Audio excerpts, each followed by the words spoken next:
Real life में मैं बचपन से देते आई हूँ लोगों को, फैक्ट है। इन स्कूल ऑल्सो मैंने अपने बहुत सारे दोस्तों को टिकाए थे, तो अब तक that's a good question actually. लेकिन जैसे मैंने हमेशा बोला है कि we actors are like beggars, we never choose, we always chosen by the director and the producer and the creative people. So hopefully that if there's a script which is like a powerful script that comes my way, which is again very women centric, I will definitely take it up.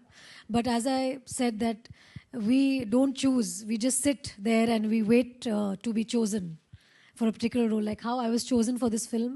Hopefully there'll be better roles, there'll be better characters again which will be written, and I would love to portray another strong female character. लेकिन अब जब आप रानी चोपड़ा बन गई हैं तो सबका मानना है कि अब आपके हाथ में वो पावर आ गया है कि मतलब आप खुद ही चूज जी देखिए, जब कोई बीवी बनती है ना तो I think all the women will agree with me, there is a lot of power in the household, that I must tell you.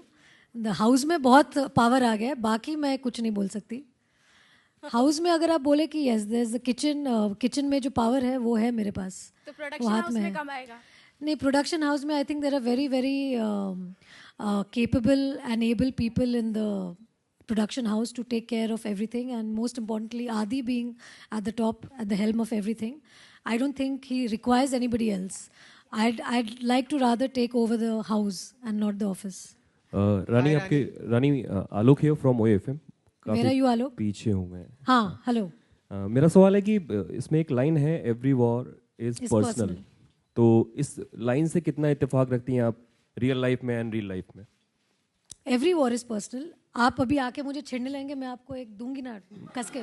मैं personal, every war is personal. जो भी वॉर होती है सब पर्सनली होती है, and it's basically and it's a line which is inspired obviously from the story line of the film.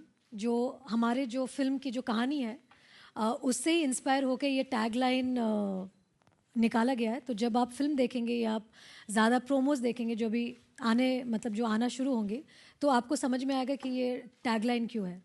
कभी ऐसा रियलिटी में भी हुआ? आपकी आवाज़ बहुत अच्छी है। Are you from the radio? हाँ, मैं रेडियो में। हाँ सही है ना। हाँ, वेरी नाइस वॉइस। तो कभी ऐसा असल जिंदगी में भी हुआ है कि कोई वॉर बहुत पर्सनल हो गई हो? और नहीं, ऐसी तो कोई जंग नहीं है अभी फिलहाल, जब होगी तब will come to that. And हर एक चीज का स्त्रीलिंग होता था, जैसे मर्द का तो मर्दानी कहा जाएगा अब। हाँ, हर एक वर्ड का स्त्रीलिंग होता है, लाइक पुरुष तो महिला जी। नाउ मर्द को मर्दानी, लाइक महिलाओं को मर्दानी कहा जाएगा अगर कोई जिसके अंदर मर्द वाली खूबी हो, जिसके अंदर मर्दानी स्पिरिट हो उसको मर्दानी कहा जाएगा। और वो स्पिरिट क्या होती है, बस आप अगर एक बार में बता दें कि मर्दानी। वो तो मैंने पहले ही आपको पूरा एक सुना दिया था किस्सा चिट्ठा। आप शायद तभी लड्डू खाने में बिजी हो गए। हाँ, मैंने 2 लड्डू खाए। आपने सुना? हाँ, इसीलिए देखा ना। रानी, देखा, पकड़े गए आप। हाँ। रानी हाय, ज्योति फ्रॉम नाइट। रानी आजकल बॉलीवुड। अरे, I am gonna answer the girl. Just because you have a louder voice doesn't mean I will answer you first. Rani hi, Jyoti from 9XM। मेरा सवाल आपसे है कि फिल्म में आपने काफी चमाटा जड़े हैं बहुत सारे लोगों को, तो क्या रियल लाइफ में या कॉलेज में? मैं बचपन से देते आई हूँ लोगों को, फैक्ट है। इन स्कूल ऑल्सो मैंने अपने बहुत सारे दोस्तों को टिकाए थे, तो अब तक जब वो रीयूनियन होती है वो मेरे से एक हाथ डिस्टेंस में मिलते हैं, क्योंकि दे आर रियली स्कैर्ड। क्यों, कोई यही ना, एक वन फट कोई खास इंसिडेंट्स जो बताना चाहें? नहीं, खास इंसिडेंट अभी क्या बताया, अभी वो बहुत लंबी स्टोरी हो जाएगी। ये प्रेस कॉन्फ्रेंस के बाद आपको बैठ के सुनाती हूँ मैं।